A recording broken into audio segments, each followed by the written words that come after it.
বিদেশি ফল রামবুটান চাষ করে তাক লাগিয়েছেন ময়মনসিংহের ভালুকার এক উদ্যোক্তা। ৬ একর জায়গায় গড়ে তুলেছেন বিশাল এই বাগান। আশা করছেন চলতি বছর কম করে হলেও বিক্রি করবেন ৭০ থেকে ৮০ লাখ টাকার ফল। থোকায় থোকায় ঝুলছে লাল টসটসে রামবুটান। পুষ্টিগুণে ভরপুর বিদেশি এই ফলটির চাষ হচ্ছে ময়মনসিংহের ভালুকা উপজেলার বিরুনিয়া গ্রামে। উদ্যোক্তা শেখ মামুন জানান, ২০২০ সালে থাইল্যান্ড থেকে চারা এনে ৬ একর জমিতে বাগান করেন। বর্তমানে ২১২টি গাছে ফল ধরেছে ৮০ থেকে ১০০ কেজি করে। এবার ৮০ লাখ টাকার ফল বিক্রির আশা করছেন তিনি।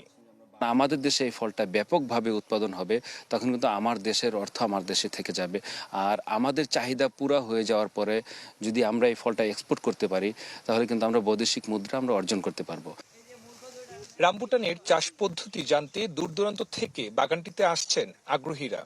আমার এলাকা আসলে রামবুটান এত ভালো হয়, তাহলে তো অবশ্যই এটা আমারও ইচ্ছা জাগে যে আমিও বাগান করি। বিদেশ থেকে আনতে হবে না, আমাদের নিজের ফল আমরা নিজেরাই কিনে খেতে পারবো, বাগান থেকে টাটকা ফল পাবো আর কি। মানগত আমরা চারাটা একটু ভালো